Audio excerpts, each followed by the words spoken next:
Hey, do you feel like you're stuck in your patterns? Do you feel like your paintings or your drawings are just saying the same things over and over again and you're not truly evolving in your artistic self? Do you feel like there's something more out there, but you don't know how or where or even when to get it? This episode of Brushwork is for you.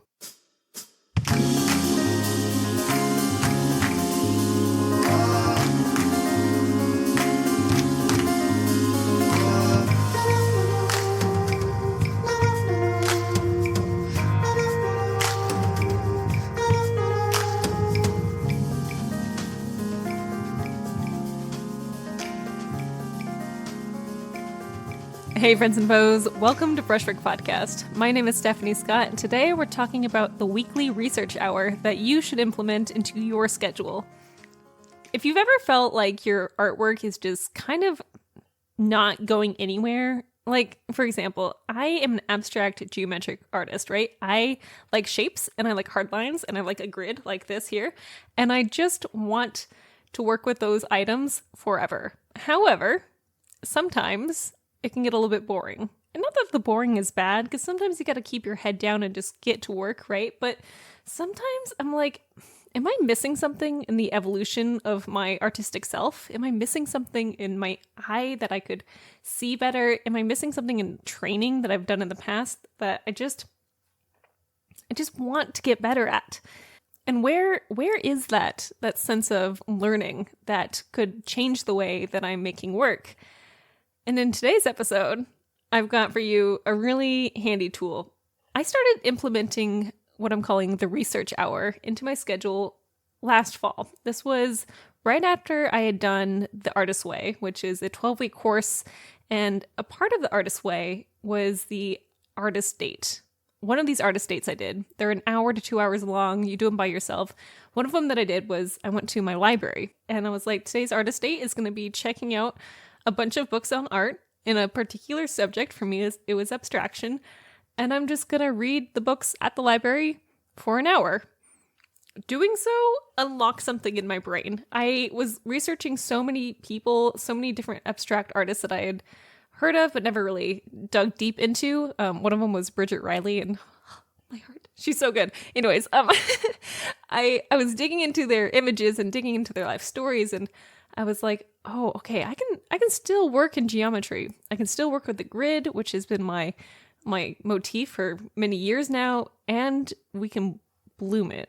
We can turn it into something that is actually intriguing, that is pushing the realm of my capabilities, and is good for my artwork, that moves it forward into even a new collection, which I've got going now. That one artist date turned into something I was just desperately hungry for, thirsty even. And I was like, okay, I need to be researching way more often in my life. I need to be looking for things and educating myself in the realm of art way more often than I have in the past. And this is how I did it.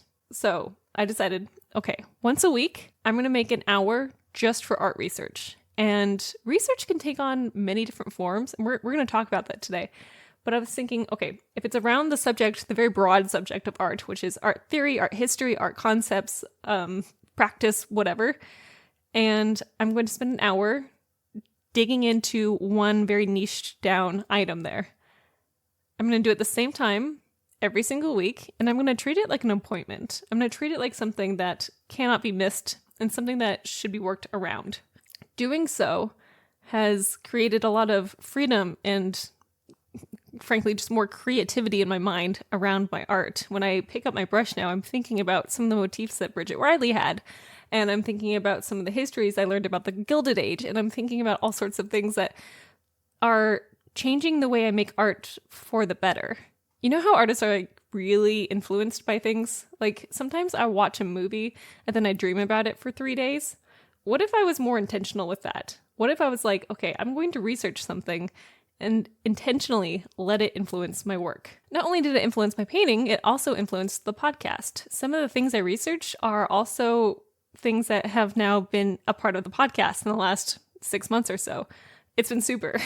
Some of the things I researched were for my challenge of getting rejected 50 times. Some of the things I research are for painting technique. Some of them are art history. The world is your oyster, and the research is how you get there. And before I get into types of research that you can do, I want to give you some tips for successful researching. You learn some of these when you're in high school, you learn some of these when you're in college, and sometimes you learn these things by trial and error. This is what works for me, and here are my guidelines. Number 1, I set a timer. I've got this cute little cube thing, and when I turn it into on one side, the side says 60, and when the 60 minutes is up, the light turns off, kind of like this, and it's perfect. I love a timer for keeping me on focus and keeping a sense of urgency around what I'm researching. Having 60 minutes, I feel, is the perfect amount of time to dive deep into a subject and to stay focused and not let myself get exhausted by said subject. I also really love having the hard cutoff. It keeps me from getting distracted. Like, I know I have an hour. That's not much time. It's an hour, so it's something, but it's not so much where I'm just like, oh, I can lollygag a bit. I'm not going to mess around on my phone. I'm going to be actively studying. We love it. Another thing I really like to do is to have something scheduled for after I'm done researching. So maybe I'm going to meet a friend, or I'm going to get back to my painting work, or I'm going to do something else, right? Something that's like, okay, now we're shifting gears. This kind of keeps me from getting lost in my research because, hey, it's me. Hi, I'm the problem. I get distracted. I want to follow the rabbit trail all the way down, and this keeps it very succinct and can let me move on with my day. When you have this timer and you train yourself to respect the timer, it'll change how you approach your research, and it'll change the way you pay attention to the research. My next tip is to have a notebook or a sketchbook or a journal, whatever, something where you can write something down, right? And use it as just for your research. This is a research-only notebook, only for your notes, only for note-taking, only for references, only for quotations, and not for journaling or something else. Handwriting things is really great for memorization and for installing that information in your brain, right? So it's like, okay, we're learning some things, we've got details, and now we're actively consuming it, not just letting it go from one ear and out the other. The act of writing things down, it's very kinetic, right? Just like painting takes our whole body to do, writing things down helps install that information in your brain even better. It's a great study tip. However, if you're like, handwriting is such a pain and I'm slow and I can't keep up with my thoughts, use a digital note app. Do what works for you. I love handwriting. I think it's great. But if you need to take digital notes, that's also fantastic. Plus, that's searchable, which we love, right? My next tip is to pick an intention. Picking a focus that is fairly niched down is going to help you before you head out to your museum, to your library, to the University of YouTube, wherever. Picking a focus of study is going to keep you on track for actually learning about what you're learning about. Picking a focus is going to help you absorb what you're actually studying. I do like to have some freedom for being like, I don't know what I want to study today. I don't really actually know what I want to research today, but I know it's something around abstraction. Being able to pick an intention around it, picking some sort of small facet, maybe it's women abstraction artist from the 1960s or something like that. Even if it feels a little bit randomized, it's going to help you stay on track, and we love it. Now, after you've done your first research session, one thing I really like to do is to pick what to study for next time at the end of that session. So it's you got 5 minutes left on the timer. I'm going to write down a couple different topics about things I found interesting in this session, but I want to dive deeper into next time. This way, you're always having a list of things that, even if someday you're I don't know what to research today, you pick something from the list. You dive in. It's easy. Amazing. My next tip is to chase the rabbit. Sometimes you're going to be diving into something and an idea will spark. You'll be researching something and it'll just bloom in your mind. Chase that rabbit. Chase it all the way down until you feel satisfied with that new idea. Having the flexibility to chase something is perfect. And it'll relate even more powerfully into your artwork. It's great. You're going to get some aha moments. You're going to be oh, breakthroughs. We love it. My last tip is to do your research at the same time every week. Again, treat it like an appointment. Mine is on Tuesday mornings, so mine is tomorrow, and I'm very excited. I like to get my tea. I get my things. If I'm going somewhere, I get my car ready, whatever. Then I get to studying.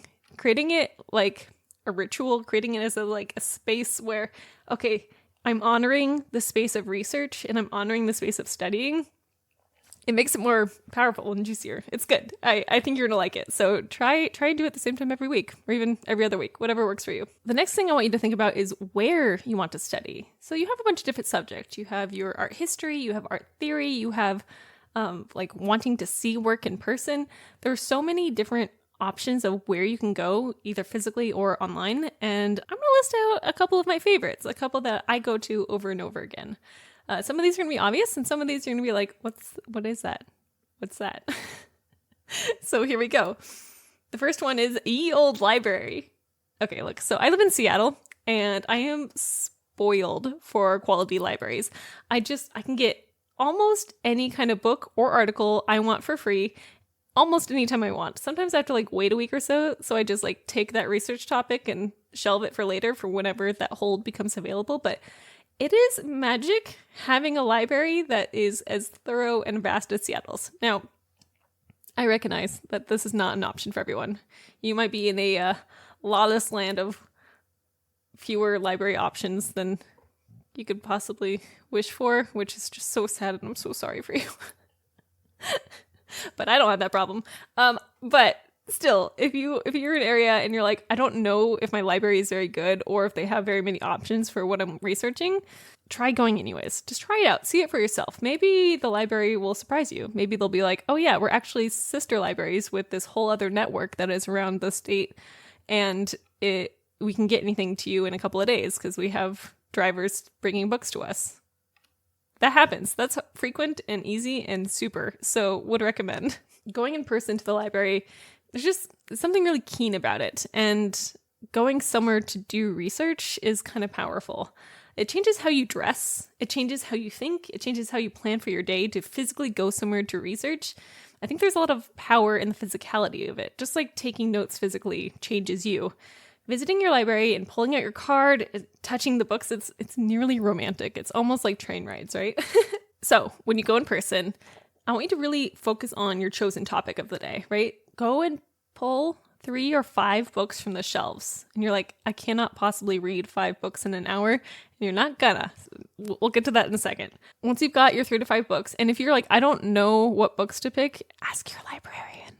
Ask them. Let them help you. So you get your books. Go find a table, something empty, or maybe you share with someone, a stranger. Ooh la la.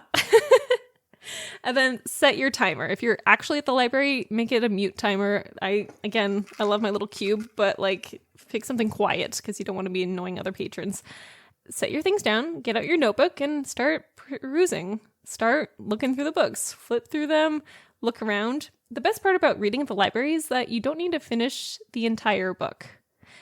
Often when I go to the library, I am picking up a book, I'm reading, going to the index, I'm picking the chapter that I need. This is for like research books, not fiction.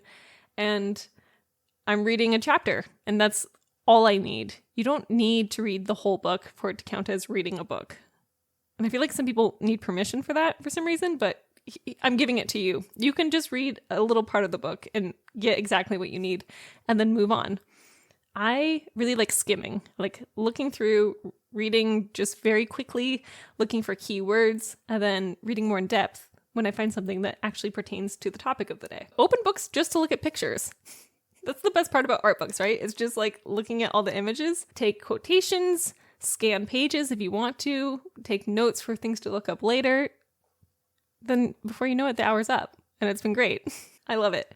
Now, say you're like, okay, I want to go to the library and I want to research things, but my library isn't great and I can't get there, and I just feel way more comfortable if I was just at home. Good news, you can still go to the library. So there's this app called Libby, and I'm going to show it to you now. All right, so I have this app here. This is called Libby. I'm going to put a screen grab up of what I'm doing here. I have this for both my fiction books, my books for pleasure, but also my books for research. So I have this one. It's called The Night and Its Moon. I'm reading that for pleasure next. And then I have 2 books here. This is The Entanglement, which is for my art book club, which is next week. Very excited. And then I have this one called Purple Cow. These are both books that I'm using for research. These are books I read during my research hour. These are books I found doing other research. Purple Cow is about marketing and making yourself really memorable. And Libby makes it so easy to get these books. You go and you're like, what if I want a book about, let's see, Bridget Riley? since we're on it. Do, do, do, do, do, do. So then I go and I type in her name and I'm like, this is great. I'm going to go read this book. It's called I Know an Artist. I'm going to click on it. It looks amazing and I'm going to borrow it. It's nonfiction. It's a historical. It's biography. It's about art. What more do I want? So I borrow that and I've added it. I get it for 21 days. I can renew it as often as I like if there's space available. Go back to my shelf and here we go. It loads. I get it. It's mine. Libby app is amazing. All you need is a library card. If you go to Libby.com on your desktop, can help you get one. What more do you want? What more do you want? It's so good. Libby app saves lives. You have audiobooks there. You have ebooks there. You can get articles. You can get magazines. It's really, really helpful. And if you're clever enough, you can attach more than one library system to this app. I'm on both the King County library system and the Seattle library system. Truly, the world is your oyster when you have two. I love it. It's so good. It's so great. Would recommend. Get yourself a Libby app. You can get Libby both on the desktop, like here, or on your cell phone. I have it only on my cell phone. I'm not logged into this one, but you can see how this works. It's the same layout. The next thing you should check out is the University of YouTube. YouTube is such a great resource. It's like, if you're not looking things up on YouTube, what are you doing? What are you doing? It's so good. So here's how I like to work with YouTube. You're going to spend the first 10 minutes mining for videos.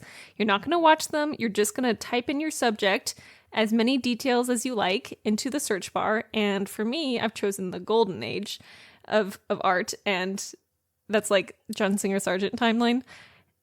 And then you add them to your watch later playlist. This way, you're spending the first 10 minutes just pulling videos to watch, because a lot of the videos you watch are not going to be great. It's just the truth. Some of them are going to be like, okay, some of them are going to have exactly what you need, and some of them are going to be like, that's mid. So spend the first 10 minutes, grab as many videos as you can, and put them into your watch later playlist. Then, when you're ready, you're going to go into your watch later playlist, kind of like this. You'll see here that I have 7 videos. Most of them are about the Gilded Age. Some of them are from Baumgartner Restoration, which is a channel I love. You're amazing. And I'm going to go through them. Some of them are really long. This one video is 2.5 hours. Some of them are short. They're like 5 minutes. I'm going to take my notes, my notebook or my digital app here, and I'm going to actively take notes while I'm watching these videos. I've still got my timer going. It's an hour, and I'm just going to watch through things and see how much I can learn through YouTube. YouTube is one of the greatest sources for education that I've ever experienced, and if you know how to search correctly, you're going to get really good results. Go into videos that have sub 500 views. Go into videos that have, like this first one, 86 views. Great. I bet this one is extremely educational. You're not here for the most entertaining videos. You're here for ones that'll actually give you education, and that's what's important. I do have a tip for YouTube that might be a little bit different than you've heard before, and that is to have a separate account just for your researching. I have 4 accounts on YouTube. One is for brushwork, the video you're watching here on YouTube right now. I've got one for my personal things, that is entertainment purposes. I'm like, I want to see things about trains, cooking, cats, home finances, things like that. That's what I watch there. And then I've got this one here, which is just for my research. And then I've got another one for saucy things. And having these sort of categories and different emails for your YouTube channel, it's going to keep your feed, the videos that are recommended to you, more focused towards those things. So for this one, I want no videos around entertainment. I want them to only be about research and things I've looked up around art. Keeping it really defined like this is going to get you more focused, a little bit less distracted, and it's going to be great. Would recommend. Get another account. It's going to be super. Then this next one is pretty fun. I can't talk about doing art research without talking about art museums, or any museum that is. A museum is a place where you go to research and look at things that a curator has put together so that you can have a great experience. Super. We love it. Go to an art museum. Spend an hour at an art museum. But the focus here is different than just going to an art museum with your family or a friend or just going to go. When you go to an art museum with the purpose of research, you're going to have a much different time. And I think it's going to be really fun. Here are my tips. Number 1, bring your sketchbook and draw. drawing from the pictures you see, from the sculptures you see in person is going to change your artist's eye for the better. You're going to start seeing things in details that you would not have seen just by glancing at it for 30 seconds and moving on. Spending a whole hour just sketching out a painting in your sketchbook is very valuable and would recommend. Even if you're like in someone's way or whatever, like take up space and draw from life. Usually you can only bring a pencil in your sketchbook to places like this, but like just do it. Just do it. It's great. You're going to learn so much about detail, about composition, about color, about texture, about like everything. So bring your sketchbook. That's research. It's great. Number 2, pick a specific part of the museum to study.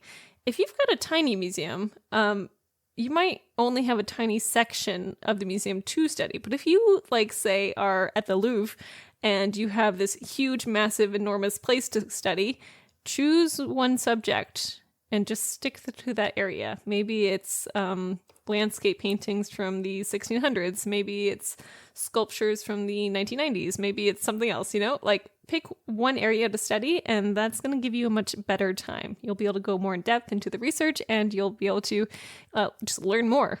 In Seattle, we have this museum called the Frye Art Museum, and I love it. They always have a permanent collection. It's done salon style right here.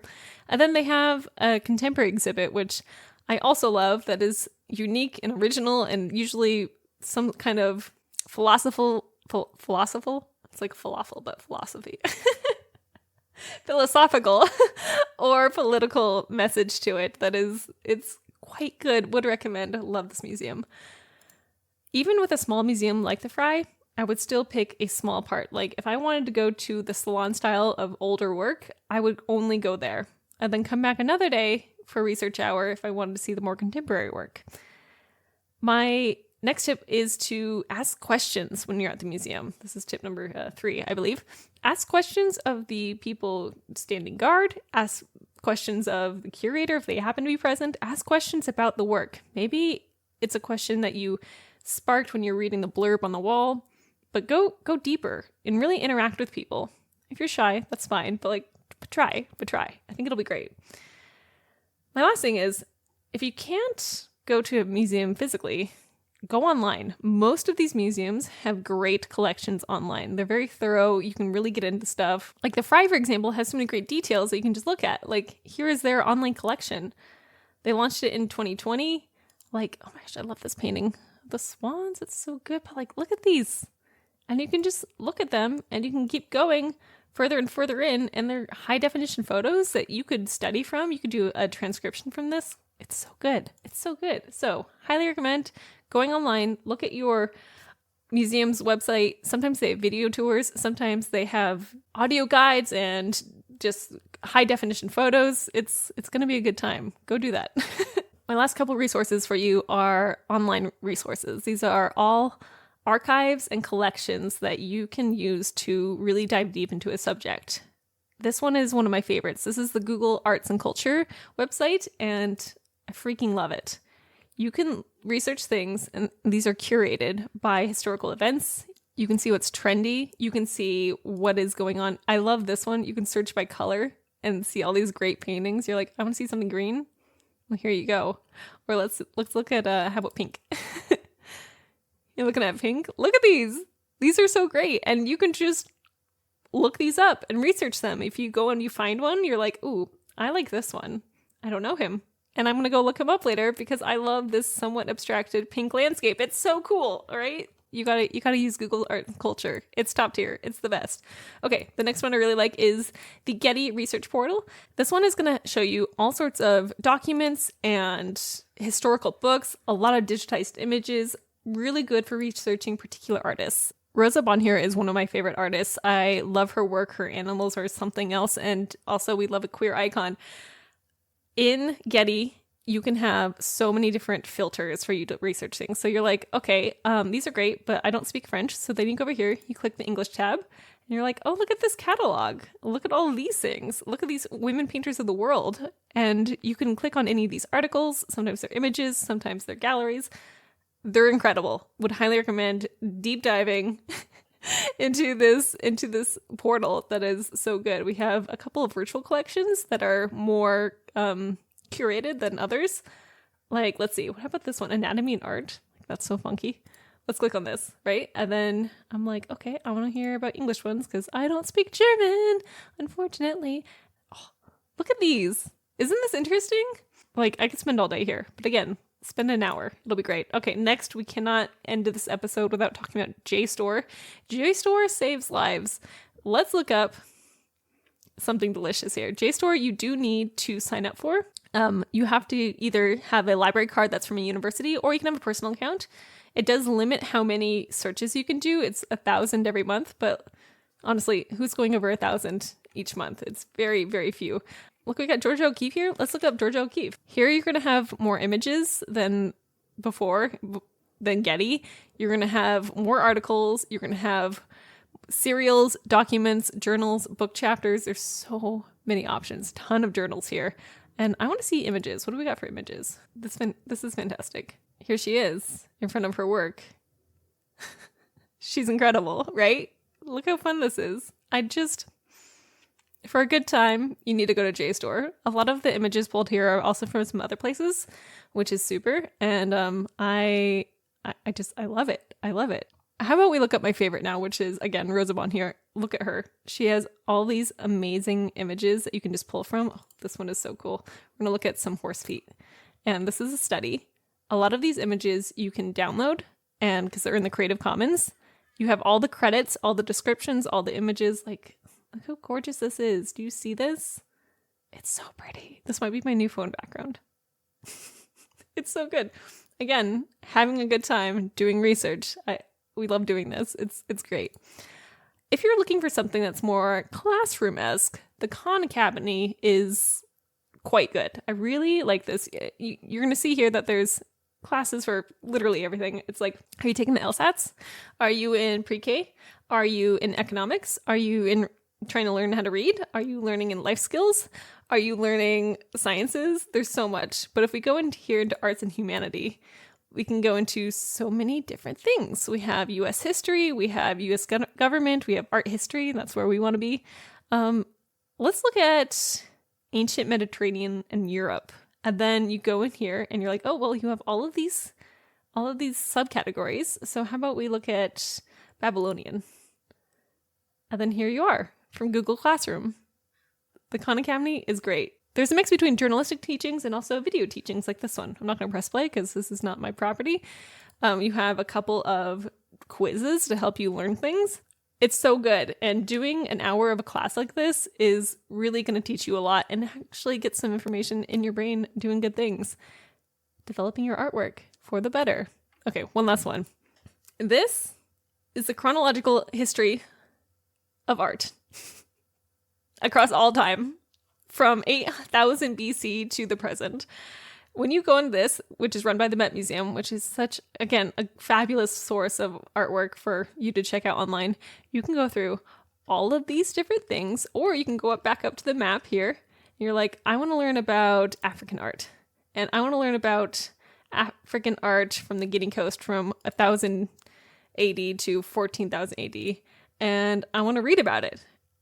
And here you go. Here's the different tracks. Here's how everything works out. And then you can start to compare things from different works of art. It is so, so cool. And I think you should deep dive into this as many times as you want because there's so much to learn. There's so much to learn in so little time and it's so good. And I think you've got to check it out. So here we are. Here's what we're doing. That's why you should research things because it's the greatest and it's the best. And if you're not doing it, and your work is like getting stagnant and you're like, I don't know where to touch on. I don't know where to go. I don't know how to create excitement back in my work again. Researching could be the key. What's the harm in trying it out? An hour of time and a lot of fun in the library? I don't know. I'm just saying it's pretty super. There are so many classes you could take. There are so many projects you could research. There are so many things you could just feed to your eyes. And I think researching is a very powerful tool that you should be utilizing. You should be continuing to educate yourself, no matter if you're in school, no matter if you only do art part-time, no matter if it's merely a hobby for you. Doing research is going to feed your creative self in a way that is not, you won't be able to otherwise. You won't be able to continue your development as an artist. You must continue to research and to learn. I hope you've liked this episode of Brushwork today. I love researching things. I love studying. I want to be a student my whole life, no matter if I'm in an actual school or if I'm just, messing around by myself. It feeds the spirit in a way that feels adventurous, and discovering things, it can be addicting. It can be really fun. Tell me what you think about this episode in the comments below. Leave me a thumbs up or a 5-star or a subscribe, or tell me that I'm amazing and spectacular. That'd be cool. You can find Brushwork online at BrushworkPod on Instagram. I am Stephanie Scott. You can find me at stephaniescott.art over on Instagram, and that's also the website. I hope you have a great day making choices, everyone, and until next time, bye!